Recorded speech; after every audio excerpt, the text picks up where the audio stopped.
Hello, everyone. I'm Rana Dubrow. I'm the Director of Membership with CURT, and I'd like to welcome you to our webinar, Sustainability in Construction, From Paper to Practice. Our featured speakers today are Jasmine Rajak, Project Specialist with Fluor, and Justin Lamb, General Manager, also with Fluor. Jasmine has a Bachelor of Laws and Master's in Energy, Environmental, and Natural Resources Law. Her passion for sustainability and green building led to her transition from a 10-year practice in real estate law to furthering sustainability in the design and construction industry. Jasmine currently manages the sustainability effort of advanced technology and life sciences projects in the U.S. and globally, with emphasis on achieving LEED certifications. She focuses on aligning and integrating sustainability measures throughout all phases of a project, resulting in building and operational efficiency, reduced environmental impact, and the promotion of site, craft, and occupant health and well-being. Justin holds a Bachelor of Science in Civil Engineering and has more than 15 years of experience in the heavy industrial engineering and construction industry, including a pair of mega project greenfield pharmaceutical facilities on the East Coast of the U.S., which he supported from pre-construction through closeout. Justin's role integrates project delivery with sustainable practices, driving toward Fluor's Net Zero 2023 initiative and client-specific requirements to ensure Fluor builds a better world. A couple quick items before we begin. Please keep your phones on mute. Feel free to enter any questions that you have in the chat box. We will be providing the slides from today and a link to the recording of this presentation in the next couple days. And now, Jasmine Rajak.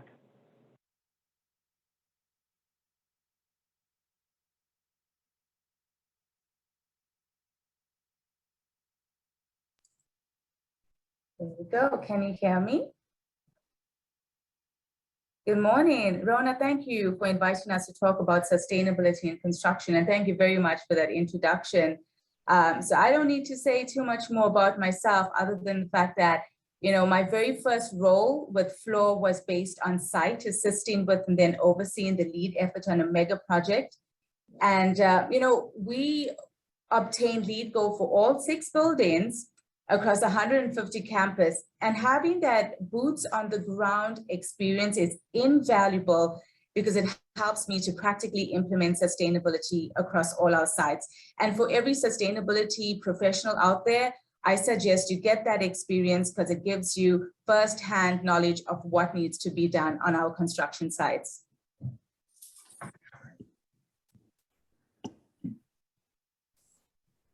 Hold on 1 minute, sorry. Can everybody see my screen? Rona?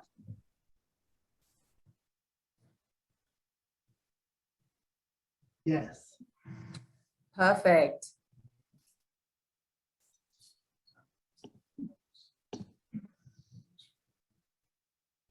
One minute, give me.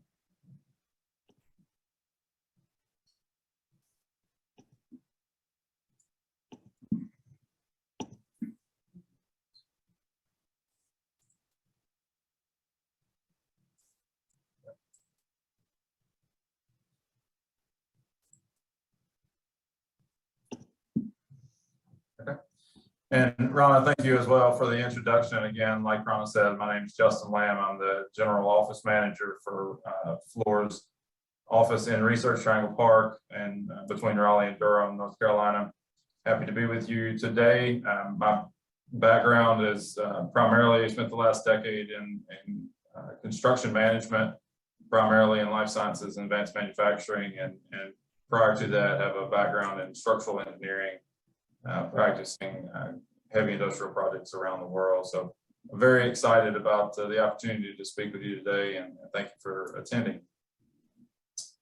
For the agenda today, we will begin with a brief baseline of the what and why of sustainability so that everyone on the call is in sync and on the same page with the basis of our discussion. And we will spend the bulk of our time today discussing implementation of sustainability on projects, as the title of the presentation indicated, from paper to practice. I assume that's what most of you are here to hear about, and so we'll go through some of the measures that Fluor takes to implement sustainability on projects and give you some examples. Not an exhaustive list, but just a general review. And then we'll briefly touch on successes that we've had and future goals that we have as we close out the discussion.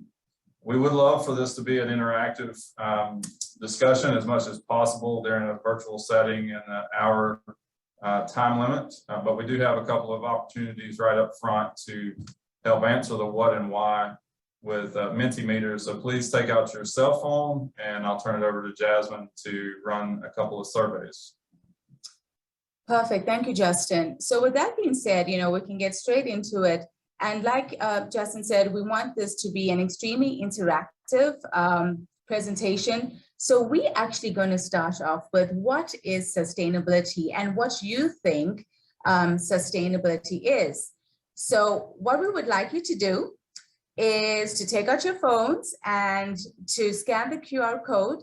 And when you think of sustainability, what comes to mind? So use the code below, provide words that best represent sustainability to you. And I'm going to try and do this as seamlessly as possible and bring up this word cloud so we can see what your thoughts are on this. So as you enter your words, we should see this pop up on this page. Oh, economics, environmental, social, zero waste, renewable. This is awesome. Maintain. That is really good. Lean, social, renewable. And it's growing. This is great. This is what we wanted to see. So I'm glad this is working. So if you can see here, sustainability means something to everyone, right? We looked at our word cloud. It isn't just about the environment. And it's in its simplest form, according to the UN, sustainable development is development that meets the needs of the present without compromising the ability of future generations to meet their own needs. But you can see from the word cloud and this slide that sustainability doesn't take into account only environmental factors. It goes further than that. It's also the integration of environmental health, social equity, and economic vitality in order to create thriving, healthy, diverse, and resilient communities for all generations. The practice of sustainability recognizes how these issues are interconnected and requires a systems approach and an acknowledgement of complexity. For example, if we mitigate environmental impact, we promote the health and wellness of a community and expand access to natural resources. By using locally resourced material, we help grow the local economy in addition to reducing a project's carbon footprint. And at Fluor, we took a serious look at these overlapping systems and identified areas where we could make the most impact, as is identified in this figure. We have programs dedicated to diversity, community engagement. Our innovative technology helps reduce environmental impact and curb carbon emissions reduction. And what we take from this is not to look at sustainability through a single lens, but to look at it holistically and identify your activities that impact these systems. So to our next Mentimeter poll, and what I'm going to do is just flip screens again, and we have another one. We want to know from you, what are the most common sustainability myths? And while I look at that, Justin is actually going to address it. So if you can scan the QR code and let us know what you think is the most common sustainability myth. Is it too expensive to implement? Does it greatly impact schedule? Are clients just not interested in sustainable measures? It has not been raised in the scope of work? And if you still have your Mentimeter survey open from the first one, you may be able to click next question instead of having to scan the QR code. So 8 of you have said it's too expensive to implement. Let's see what else. Clients are not interested. So this is interesting, and this we'll see. We'll let this continue to come up as we talk. But I wanted to address a couple of things. Sustainability does not have to be an expensive investment on a project or expensive burden on a project. Often measures can be measuring can be set forth or to reduce the cost of the sustainability efforts. But it also depends on how you're looking at that cost. If you're looking at solely a CapEx cost versus looking at a CapEx versus OpEx cost and a balance there. On the client side of the equation, clients may be interested in cost measures that construction budgets aren't always set up for. But if you have open discussions around payoff over time, particularly around utilities, whether that be lower energy usage through the use of LED lighting or other measures, or whether that be lowering water usage through strategies for site logistics, or what you provide on a project, or how you execute testing. Those measures could often, or if it's long-term facility, low water usage fixtures and that type of thing, you often can offset that cost over time if you look at the OpEx budget versus the CapEx budget. And what about schedule impact, Justin? Sure. From a schedule impact side, really, we actually see value on the schedule, or as much value on the schedule as we do impact, at least because of the level of planning that goes into early works on a construction project, and the level of detailed planning that goes into setting up a project. That level of planning often equates to a more efficient schedule execution through the project, whether that be efficiency in submittals, being more complete the first time around, taking less time to review and less time to cycle, or other just general understandings of the project that benefit the schedule in the long run. And what about clients are not interested in sustainable measures? Sure, we're actually seeing the opposite, and we've got some additional industry-related information to substantiate that further in the presentation. But in our market, we're seeing a client-driven push for increased sustainability focus, and I'll touch on that in more detail throughout the presentation. So why is sustainability important? And we all know the benefits of construction, which Justin is going to go over, and we'll also address some of the impact of construction activities as well.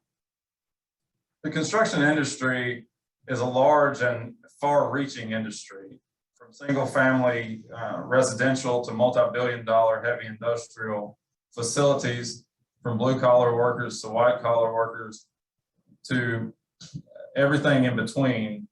We impact society as a whole through our industry.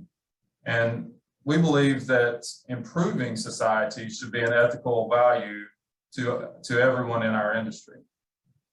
Fluor's purpose to build a better world hits at the heart of this prioritization, whether that's through environmental impacts, or whether that's through improving the quality of life of our employees and our coworkers. Our core values drive our purpose and engagement in sustainable practices. On the screen, on the previous screen, you saw a number of ways that construction benefits society, from improvements in infrastructure to increases in wages and the like.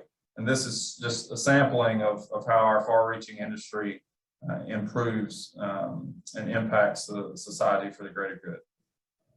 However, with development comes impact. And unfortunately, the construction industry is a contributor of negative impact, especially on the environment. In 2020, the construction industry consumed 36% of global energy and was a contributor to 37% of energy-related CO2 emissions. And we are responsible for 3.4% of global water consumption. A ton of cement requires 5,100 liters of water, and a ton of steel needs almost 235,000 liters of water. A single board of lumber requires 20 liters of water. In 2020, 23% of the national waste stream was estimated to be construction and demolition waste. In 2018, the US generated 600 million tons of construction waste, and by 2025, it's expected to reach 2.2 billion tons, unless we do something about it. Development requires natural resources, and at least 40% of natural resources is earmarked for construction.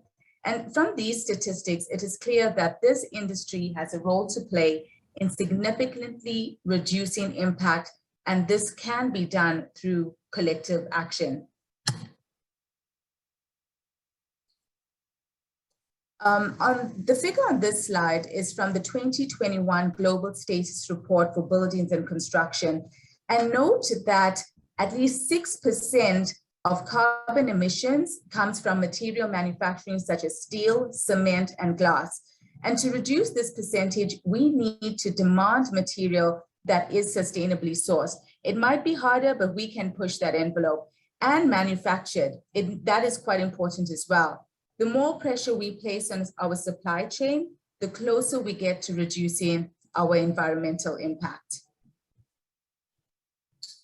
I mentioned earlier that client interest is a driving force actually in the sustainable movement as we see it across the globe. Contrary to the popular myth that clients aren't interested in sustainable measures, this RICS survey of over 4,000 professionals in the industry indicates that they really are driving this sustainability discussion in the construction industry as a whole.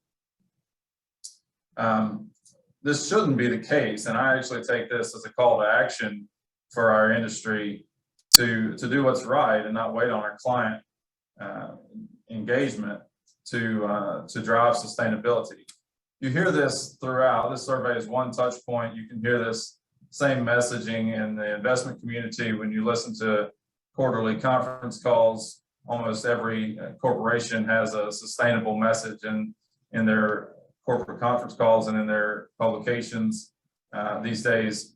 You heard it at last year's CURT national conference from some of the key presenters and many of our CURT member companies and clients that are driving the sustainability discussion.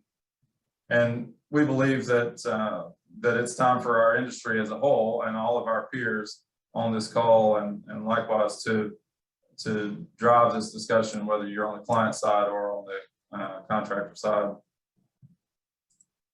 So how do we implement sustainability on projects? And before we give you some tips on what Fluor does, we want to find out if you have a sustainability plan that is executed on all your construction sites. Use the QR code and complete this poll. And based on your answer, it would be interesting to take this conversation further at the end of the presentation to see what works for you, your gaps, and how we can address these. I think that, you know, we all share some of the same issues, so it would be a really good discussion to have. So let's see what the poll says. So yes, 1 says yes, 2 says no, and 5 still working on it. And we find that, you know what, sustainability plans is a work in progress. It's always changing. So hopefully we can give you tips to improve your sustainability plan.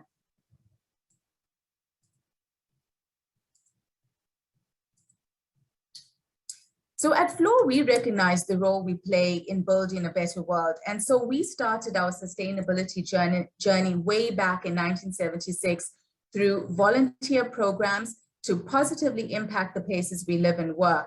In 2006, we started measuring our greenhouse gas emissions across our offices and fleets, which evolved into tracking our activities on a Fluor-developed sustainable performance indicator management system, quite a mouthful in short, SPIMS.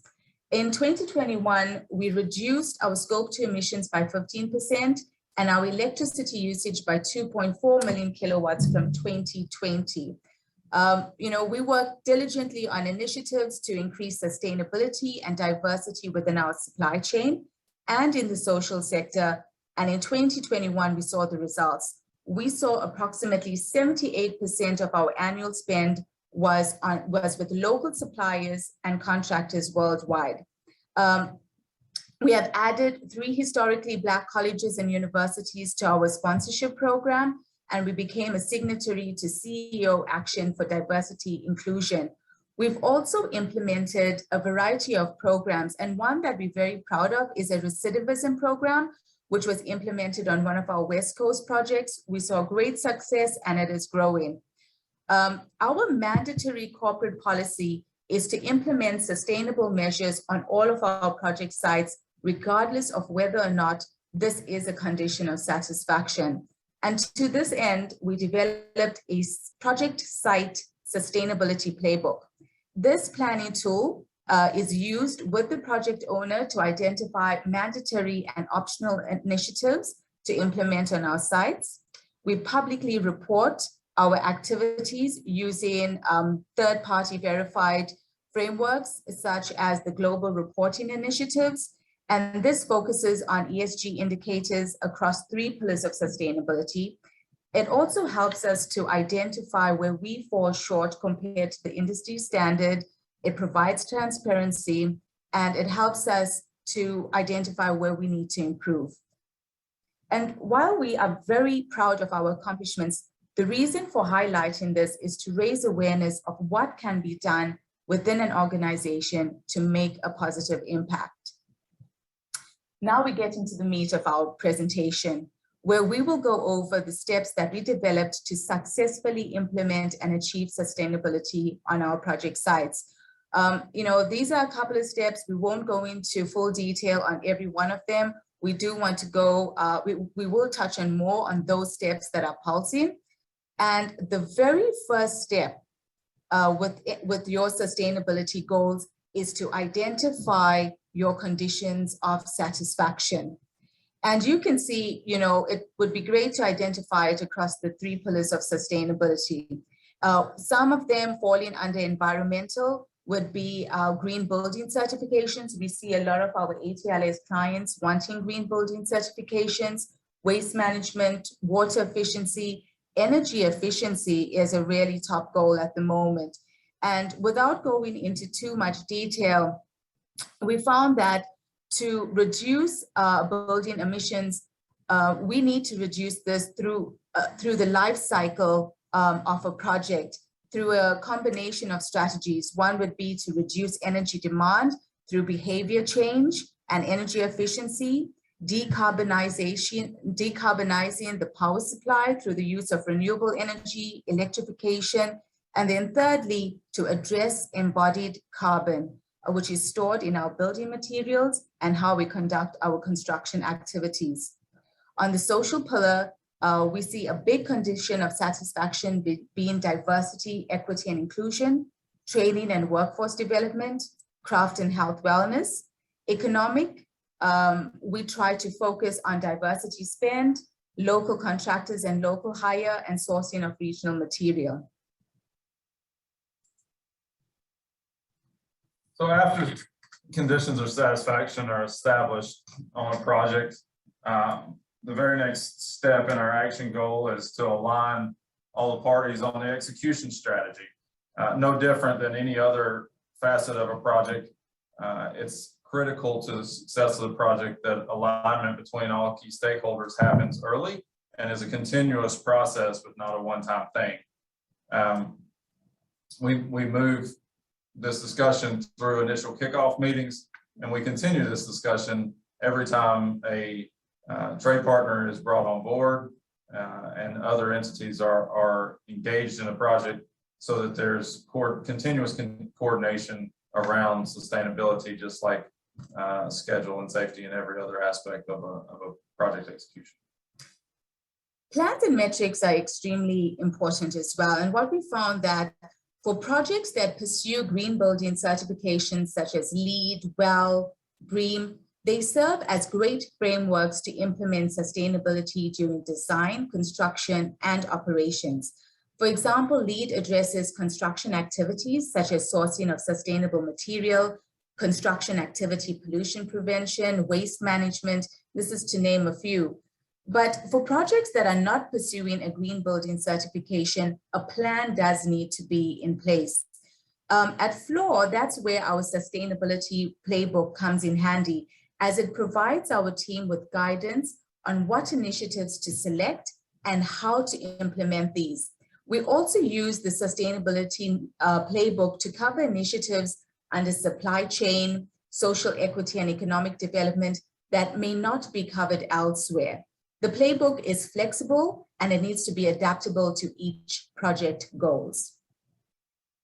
Our next step is to include requirements in contracts. And we find that this is essential in letting our trade partners know exactly what the conditions are and the goals that need to be included. We include these contracts, these requirements in all of our bid documentation and in contracts. What we try to do is provide sufficient information to our trade partners to let them know what needs to be provided, the sustainability reporting measures, and also the relevant documentation that is required to meet our goals.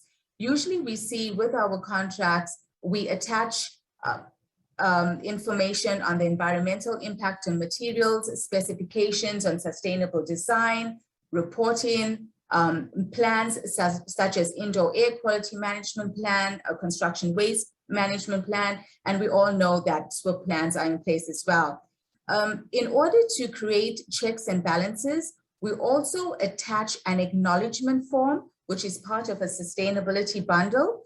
These acknowledgement and training forms serves as an example of what needs to be done, and also as acknowledgement that personnel on site knows the requirements and that they've been trained.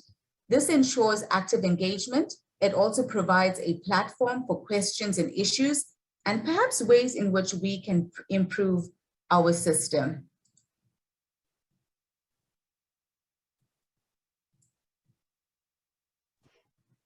You cannot measure what you don't track, and you cannot improve what you don't measure. So it's really crucial to implement measurable metrics in order to determine where the project goals are being met. Tracking also allows us to identify whether the measures we have in place are working, existence of issues, and corrective action that needs to be taken. There are various tools on the market that track and measure sustainable construction activities. Here are just two examples of those two platforms. What's great about these tools is that they can measure metrics such as energy consumption, water consumption, waste, carbon emissions. Your projects can be tracked against an industry standard or against other projects. And you can have both corporate and project dashboards. What we find great about these tools is that it is real-time tracking, and it can be used for client and corporate reporting.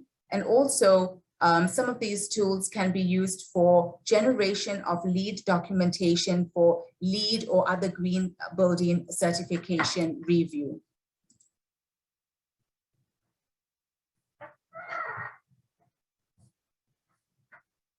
So next step in the process is communicating, reporting, and recognizing. Reporting is a critical element in the life cycle of continuous improvement of a project. Reporting makes us all have to pause and reflect on what we're doing, stop and think about the goals that were established at the beginning of the project, and revisit our steps to continually meet them. And so I encourage each of you as part of your plans that are in development, for those of you that said you were still developing or don't have a plan in place yet for sustainability, to include an element of reporting that requires you to revisit and check yourself every once in a while to hold yourself accountable for the progress that you're making. And with reporting and communicating, what we found is that it's not only important to communicate our successes and our progress with the client, but also with craft and management and site personnel, because it instills a feeling of pride and knowing what we are doing is good. And it also shows that progress, and it tracks it as well. So they know that they can progress and what needs to be done in order to enhance our positive impact. We also find that training more often than not is required. And we start off with training before mobilization. Our project team is allocated training via Fluor's Knowledge Online. And we also take this further during orientation. We try not to make our orientation too lengthy, because we know as it is, there's so much of material that needs to be covered during site mobilization. So we do a brief introduction during orientation, and then we do more in-depth training with our trade partners within at least 2 weeks of mobilization.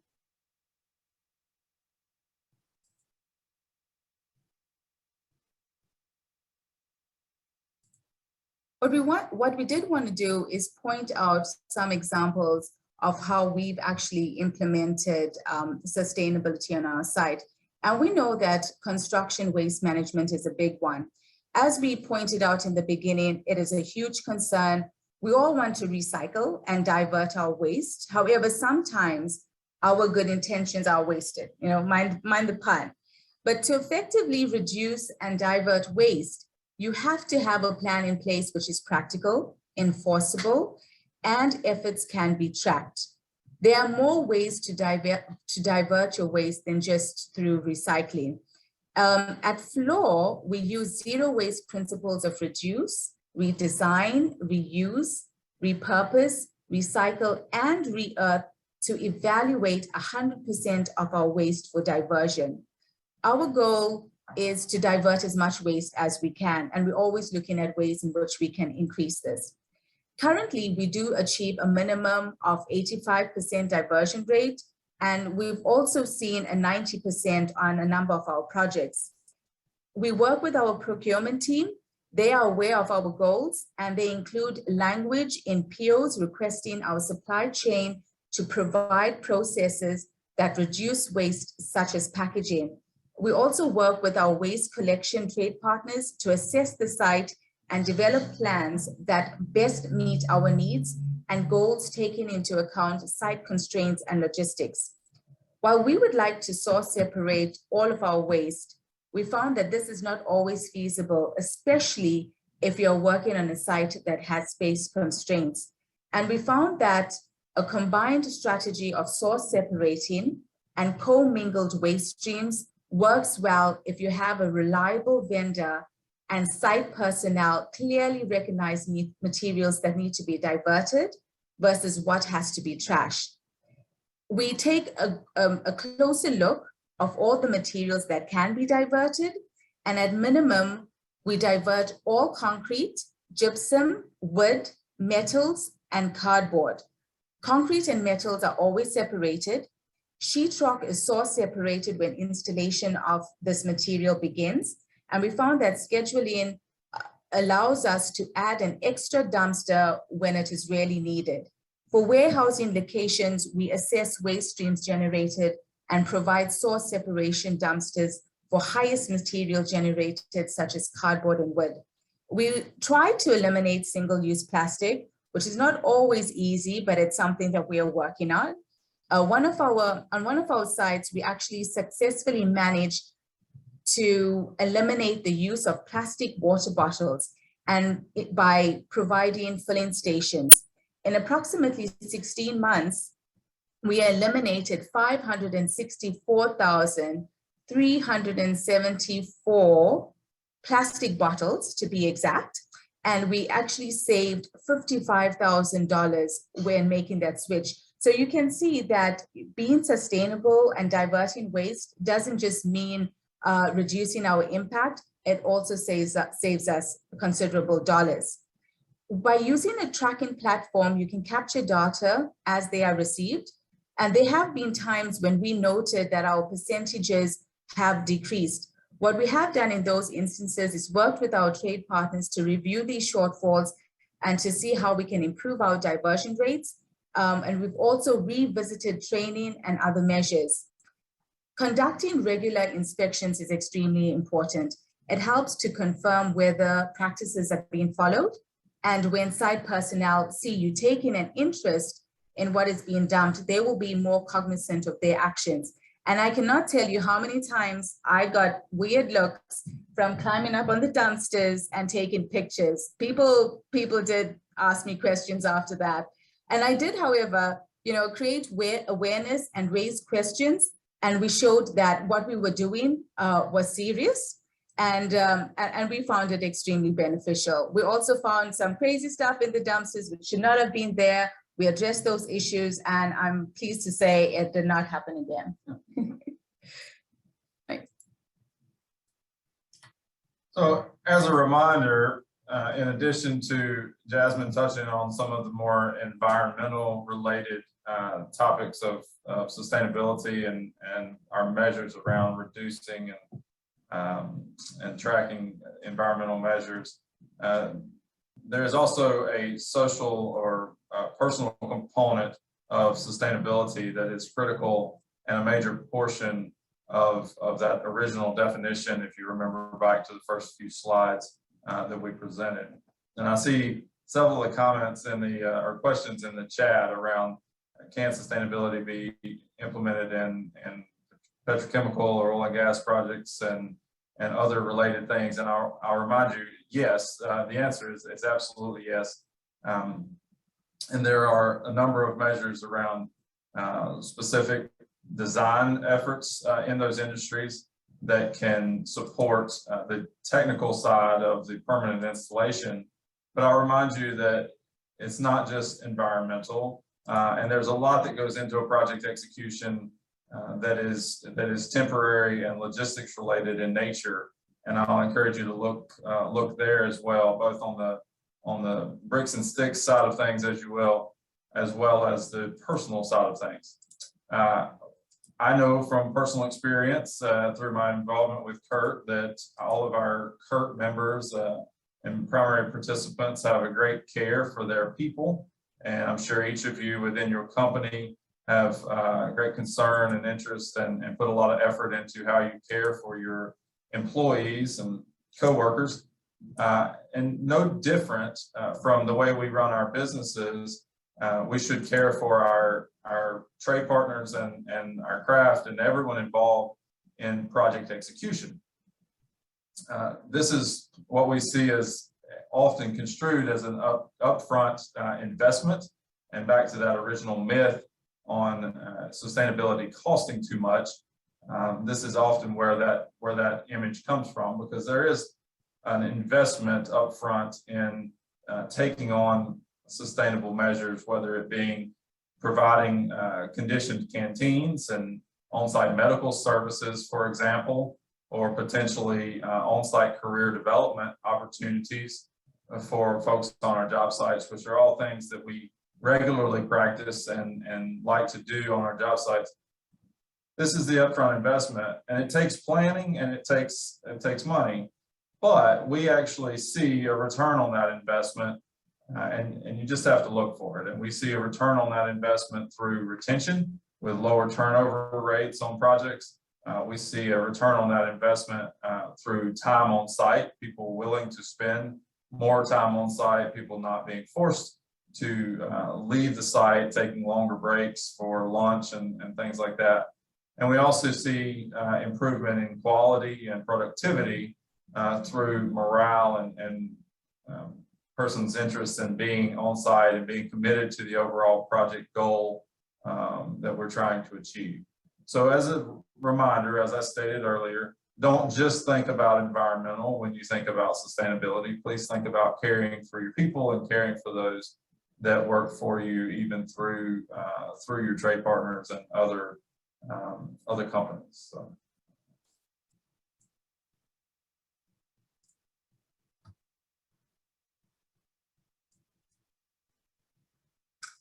So to summarize, sustainability does not only focus on environmental impact, but it spans social and economic systems as well. And these systems overlap. Impact to one creates a ripple effect over the others. Sustainability and resiliency equals a healthy environment, thriving communities, and a reliable economy. And knowing the impact that we can make helps us to better make a case for implementing sustainability on project sites and giving us the opportunity to educate others. And this will definitely be appreciated. It shows forethought, planning, and care for what we do. Identifying achievable metrics allows us to measure our performance and continuously improve our practice. And we are leaders and drivers of change. Collectively, our action can close the gap on impact percentages.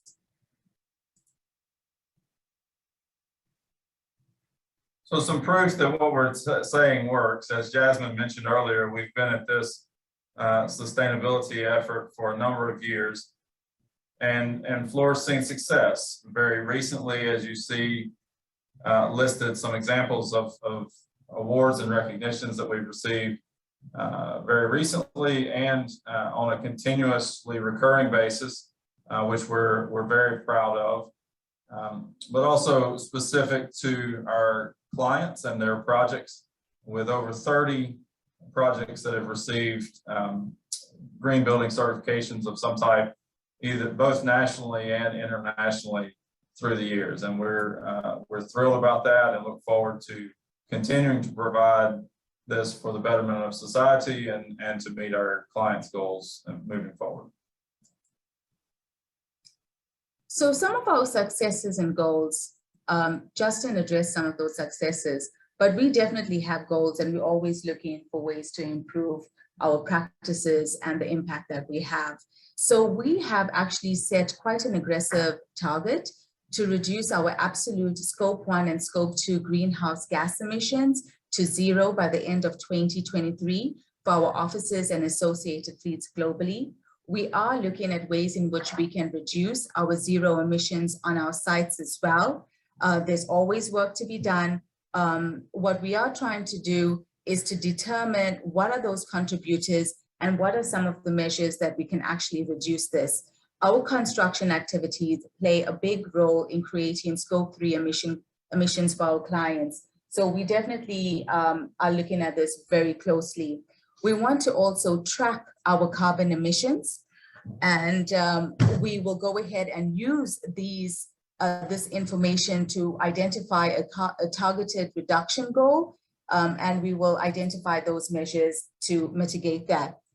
Continuous tracking is extremely important. We've mentioned it before, I'm going to mention it again. You have to track and you have to measure activities, and that is what we want to do so we know how to improve sustainability on our project sites. And with that being said, we hope that we were able to provide you with some information so that you can use and implement into your own sustainability plans. And we definitely look forward to further conversations with you, especially on some of those poll questions, on some of the myths. Why are you finding it difficult? And why some of the issues that we've come across in implementing sustainability on our sites as well. So we look forward to questions. Our information is up. Use the QR codes and you'll be able to find us on LinkedIn. And we look forward to hearing from you. We also look forward to some of your questions and responding to those. Yep, and I'd like to say thank you to Rana and the CURT community for allowing us the opportunity to present to you today. Thank you for sticking with us and giving us your time. And again, we look forward to answering a few questions here, or if you think of them after the fact or don't want to ask them in the group, you're more than welcome to reach out to us either on LinkedIn or our emails, and we'll do our best to help you in your journey or connect you with someone who can. So, Rana, we'll turn it back over to you.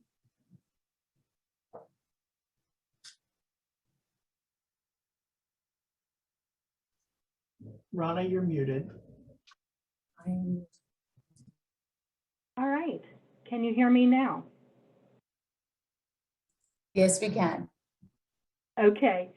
As I was saying before, wanted to thank Jasmine and Justin for your time, not only what you gave us this morning, but also your time in putting together this very valuable presentation. We do have several questions that I'm going to get to very quickly, but I'm going to do some shameless promoting here of Kurt and advise you that we do have some upcoming in-person events. It's in the chat box right now.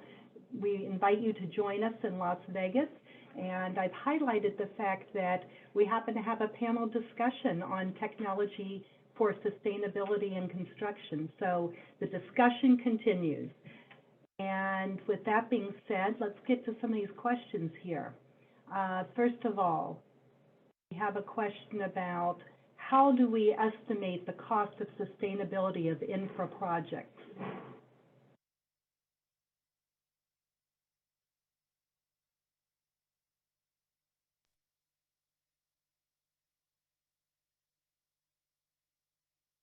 Justin or Jasmine? So yes, I can go ahead and start that. And you know, that is definitely a question that a lot of clients and also project controls ask, especially with me, like, okay, how are we going to put a cost to this?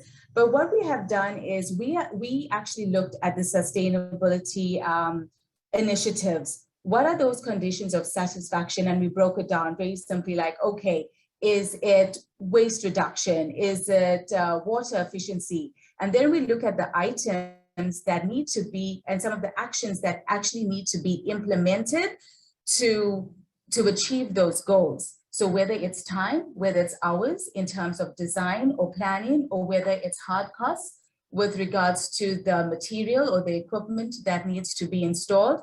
And so, you know, we have a very clear estimate of what it takes. Oh, sometimes, you know, it is best estimate, which does have to be, it can be reduced or it decreases, depends on what needs to be implemented.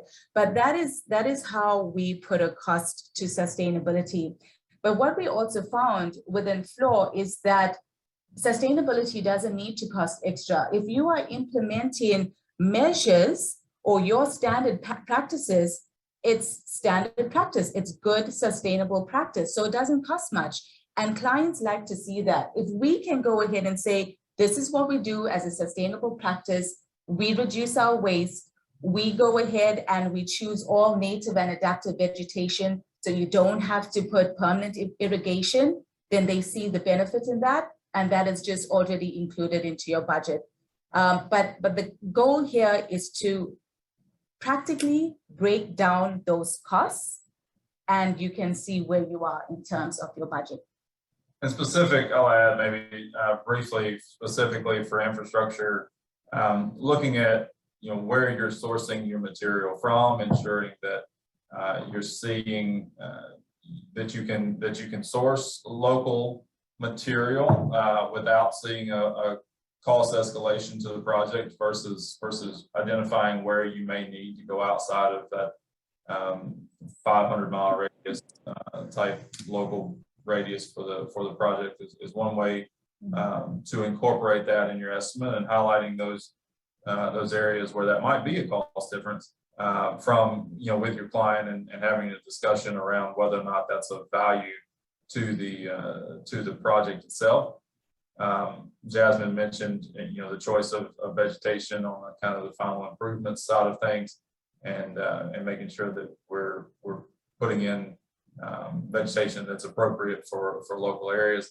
But then I'll readdress the aspect of the temporary side of construction, as well as the personal side of construction, making sure that when you're estimating your general conditions, just like you normally would in any project in any industry, that you're considering the time that, you know, the time that people spend on tools versus the time that you spend planning the project, or making sure that you're considering that you're providing adequate services to your employees. And again, you'll see that return on investment through morale and through productivity and quality of work. So there's a number of different facets of estimating sustainability in infrastructure or in any other industry. Hey, next question, and it's kind of a two-parter. How do we measure the progress of sustainability? Carbon footprint reduction? So we've broken that down. Maybe I'll touch on it, and Jasmine can elaborate in more detail. We've broken it down as a company, looking at it, and Jasmine mentioned this earlier, the phase 1, phase 2, and phase 3 measurements. And there's a lot of literature that you can look up online. I won't take the time to describe all of those, but you can look up those definitions, and we've broken our measurement down and set our goals around those phases. And it gets a little bit harder to track as you get to phase 3 versus phase 1. And then it's continuous reporting, like we said earlier, where continuous tracking and reporting and revisiting, holding yourself accountable. Carbon footprint is certainly one of them, but there's also the aspect of DE&I engagement, of personal surveys, personnel surveys for satisfaction, client satisfaction surveys, community engagement, and measuring your give back to your community, and other aspects of sustainability. Jasmine, you may want to elaborate a little bit more on measurement. Yeah, so with carbon emissions, it is it's not always easy, because you have to identify the activities, your carbon emitting activities. So within Fluor, we do the scope 1 and scope 2 emissions, which is for our offices and our fleets. With scope 3 emissions, right? The scope 3 emissions would be the client's scope 3 emissions, but it would be our, like, for example, when I say our Fluor scope 1 and 2 emissions on construction site, right? While we're carrying out those activities. So if you, we had a slide up with some of those tracking platforms. You can use those platforms to track fuel consumption and your carbon emissions. So when you identify those activities that emit carbon, you can actually enter all of that data onto the tracking platform, and it'll show you what your emissions are. And using that data, then you can then say, okay, well, maybe we are using too much fuel. Why are we using too much fuel? Maybe we need to implement, idling policies on site. Or are we using our lights on too much? Why are we consuming so much of energy in terms of temporary lighting? Should we go ahead and switch to all LED lighting?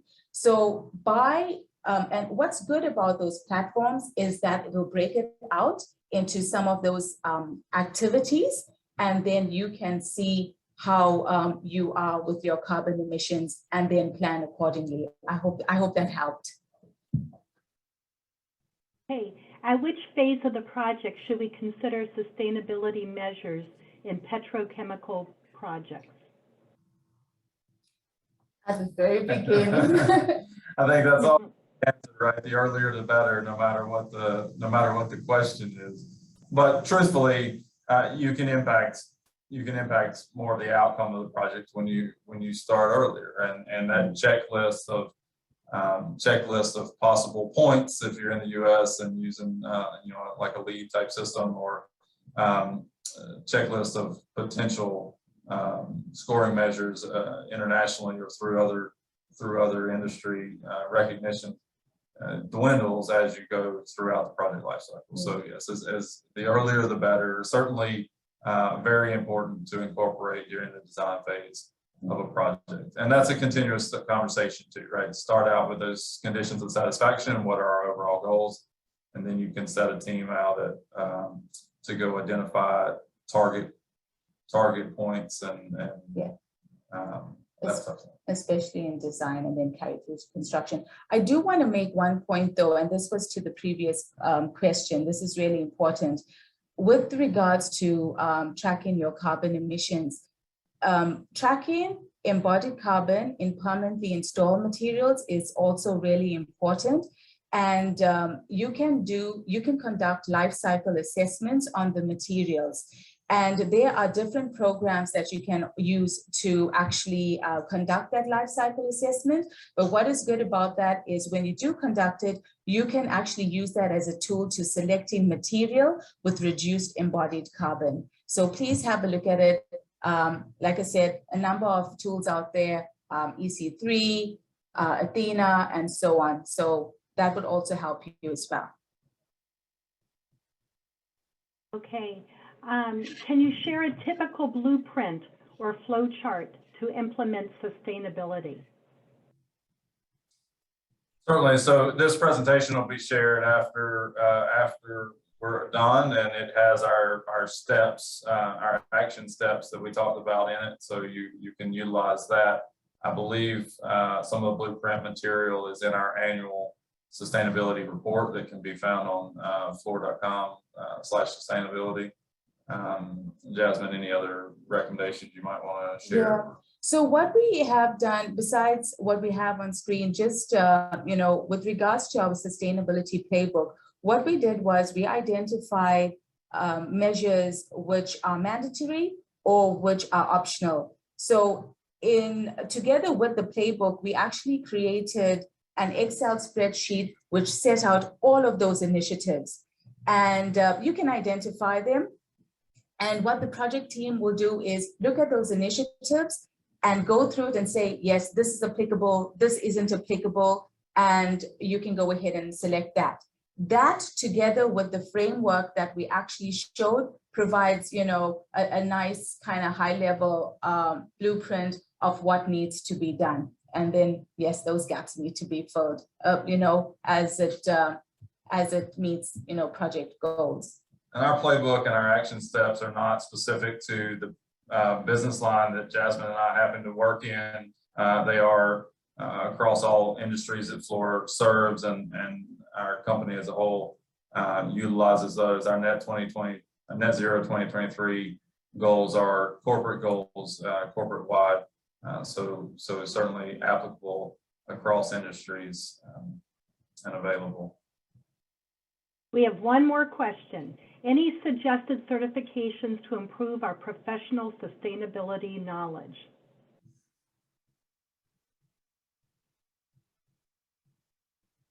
Well, yes.